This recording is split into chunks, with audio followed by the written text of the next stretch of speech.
Faster than a speeding bullet. More powerful than a locomotive. Able to leap tall buildings at a single bound. Look, up in the sky. It's a bird. It's a plane. It's Superman.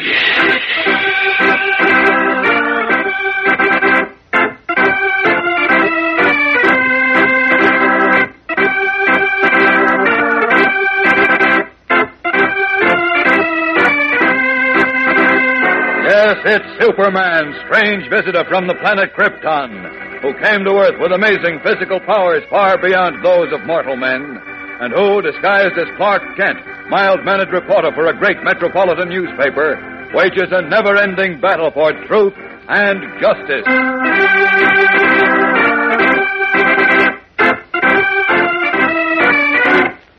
Today, Superman, in his guise of Clark Kent, is with Lois Lane when they find Rev Peyton, the mysterious sleeping beauty, missing. She's gone, Lois. The room is empty. Well, that's impossible. Impossible or not, it's true. Look, the bed's empty and the bird is gone, too.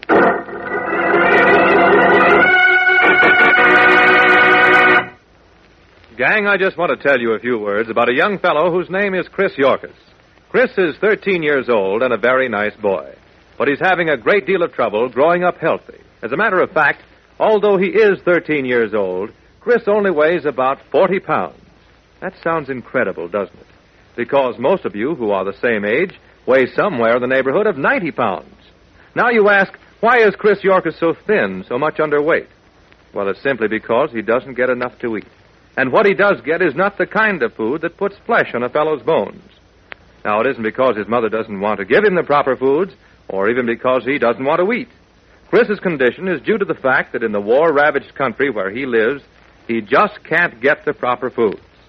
You see, Chris Yorkus is just one of millions of boys and girls overseas who, since the war, have slowly been starving to death through no fault of their own. Like the others in the same boat with him, Chris's weakened condition is due to malnutrition, improper clothing, and other unhealthful conditions which have led to his becoming sick. Now, Chris and all the boys and girls like him are looking for you to help them. You can do it by joining your local chapter of the Crusade for Children, which is sponsored by the American Overseas Aid United Nations Appeal for Children. Don't waste time. Do it at once. Your prompt response to this appeal will help to save Chris's life and the lives of millions of other unfortunate boys and girls like him.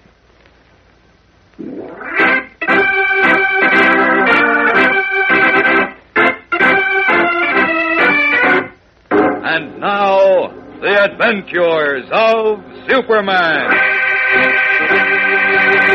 Yesterday, as you remember, having succeeded in awakening the mysterious sleeping beauty, Clark Kent, Lois Lane, Jimmy Olsen, and the elderly musician, Mr. Pinder, left her alone with her pet bird in a coma and stepped into the adjoining hotel room to call the doctor.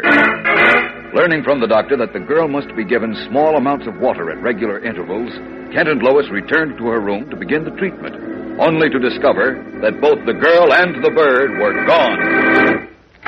Jim, something terrible has happened. Mr. Pender's asleep. He was tired, and I got him to stretch out on the bed, and he fell asleep. Close the door. No, we've got to leave it open. Why? The girl, Rev Peyton, is missing. Missing? What do you mean? She's not in her room, and neither is the bird. Clark's going to look for them, and he said to leave the door of this room open. Golly, where'd she go? Well, now, if I knew, Jim, I wouldn't be standing here talking about her. But she was weak as a cat. How'd she get out of bed? I don't know, but I'm afraid Lois! that... Who's that? That's Mr. Kent. He's got Rev Peyton. He's carrying her. Good heavens.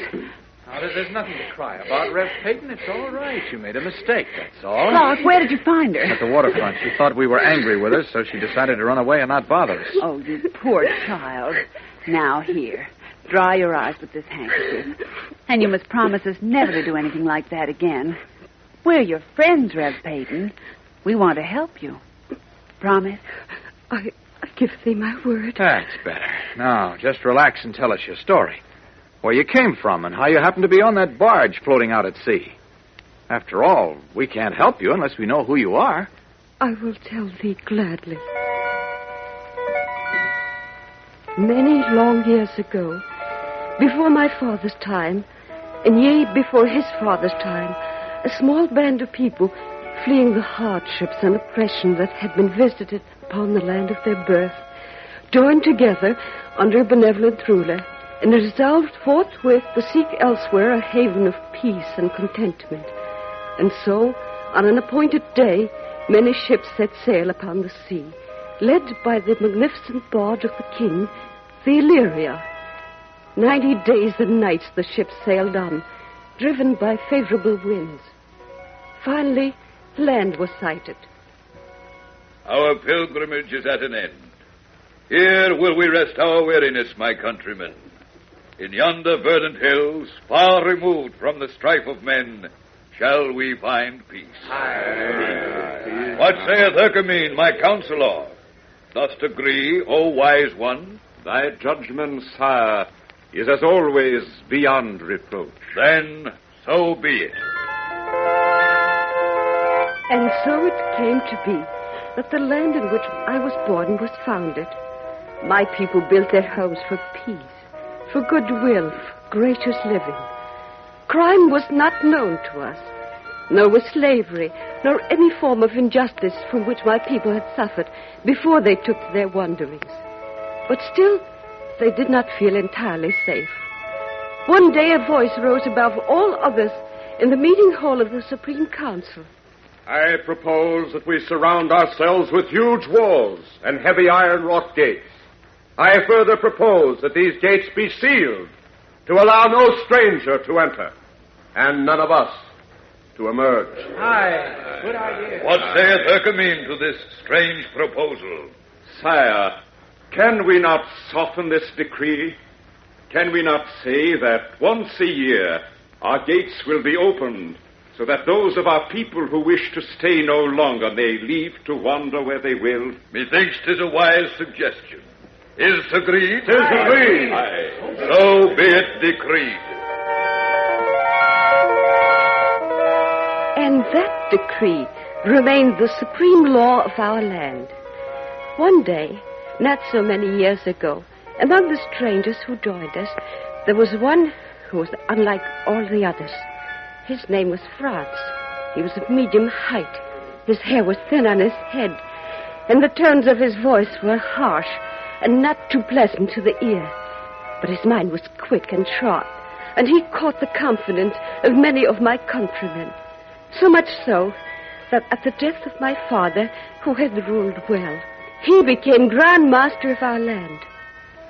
One day, I was sitting in the garden of Hercamine the counselor, when Nakoma came to rest on my shoulder. What hast thou in thy bill, Nakoma? Forsooth, a slip of paper, with writing upon it. And 'tis in a tongue I neither read nor speak. But wait, Hercamine comes, he will know. Greetings, fair Peyton. How good it is to find thee sunning thyself in my garden. Look, Hercamine, see what Nakoma has brought to amuse me. What trifles amuse thee, child? 'Tis naught but a piece of paper. Nay, 'tis no mere slip of paper. There's writing upon it. Strange and unknown writing. Look. What says it, Hercamine? What says it?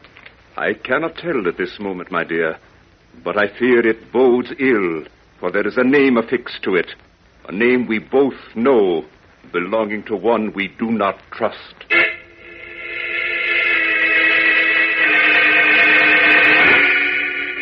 Fascinated, Kent, Lois, and Jimmy listen breathlessly as Rev Peyton unfolds her strange story.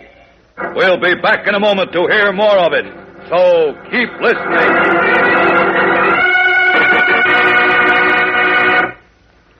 Once again, gang, let me tell you that one way to practice and live in the spirit of real, true brotherhood with people all over the world is to care about others and to share with others whose situation is not so fortunate as yours. As we've told you before in this program, millions of boys and girls overseas, destitute as a result of the ravages of war, look to you. They count on you, the lucky youngsters of America, to help them grow well again by sending them food and medicines. And you can do that by joining the Crusade for Children, a national organization sponsored by the American Overseas Aid, United Nations Appeal for Children, whose sole purpose is to raise funds for food, clothing, and medicines to be sent overseas to sick and hungry boys and girls, victims of the war. Members of Crusade for Children canvass their neighborhoods for contributions and raise funds in many other ways, including the staging of neighborhood plays, backyard carnivals, collections of scrap, waste paper, and many other activities. Doing these things is lots of fun. And what's even more important, it gives Crusade members a feeling of doing something worthwhile to help others who are less fortunate. And every little bit of help such as that counts towards creating a feeling of mutual friendship and understanding among people of all nations, which is the root and foundation of lasting peace. So join the Crusade for Children in your city. Don't delay. Do it right away. For more complete details, contact the local office of the American Overseas Aid, United Nations Appeal for Children in your city.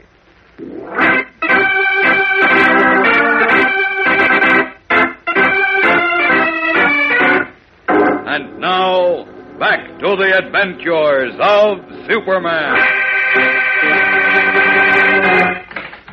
Did Hutamin the Wise summon the Grand Master? In the name of the Princess Repeten, I. Was it thy will, my princess, that I come? It was my will. Then, though I am Grand Master of Illyria, holder of the highest office in the land, I am pleased to await thy pleasure.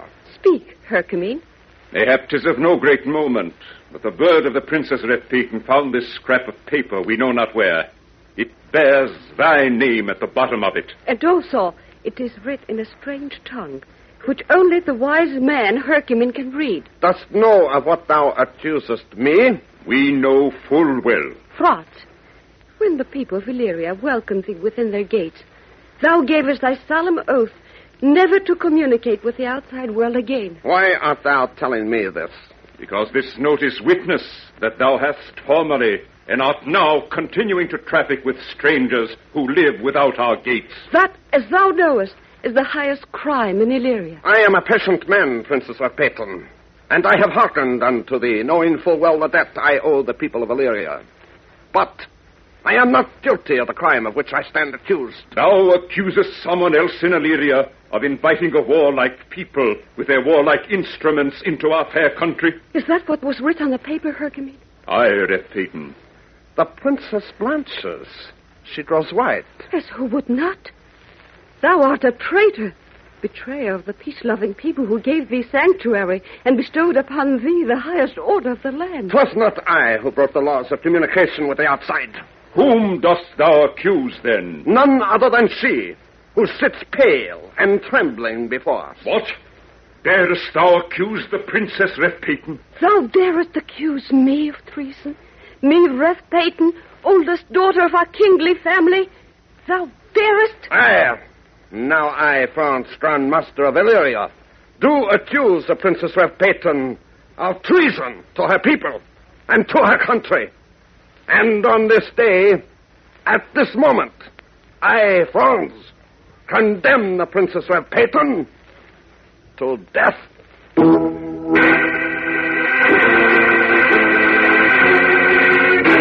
Her cheeks burning with a feverish glow, Rev Peyton pauses in her story as Kent, Lois, and Jimmy are held spellbound.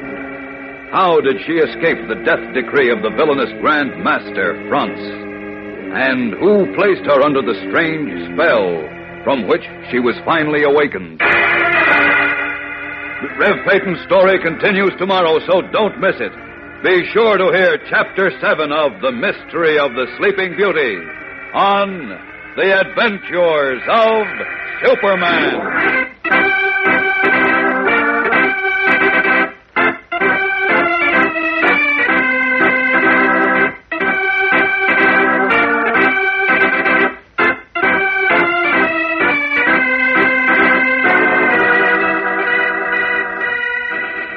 Superman is a copyrighted feature appearing in Superman DC Comics magazine and is brought to you Monday through Friday at the same time. Watch for the Superman Adventure serials soon to be shown at your local movie theater.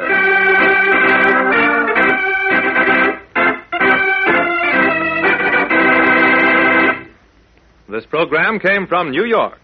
Stay tuned to your mutual station for Captain Midnight, which follows in just a moment. And right after Captain Midnight, you will hear Tom Mix and his Ralston Straight Shooters. This is the Mutual Broadcasting System.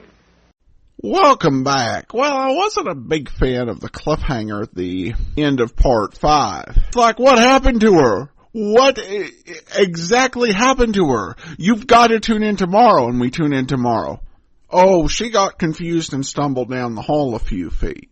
It's probably the one drawback of the serial, or one of them, and that is that it forces you to come up with a cliffhanger every 15 minutes, even in a story like this, which requires you sit still and get some explanation in order for us to even make sense of what's going on here. I do like a lot of the ideas that she's not really from the 13th century, which would be probably a bit, the way that would have to work out would probably be a bit above the heads of listeners back in 1948. And this whole sealed up land is an interesting idea. We'll see how it plays out in Part 7. Join us for that on Sunday. In the meantime, send your comments to adam@adamsweb.us. Be sure and rate the show on iTunes. From Boise, Idaho, this is your host, Adam Graham, signing off.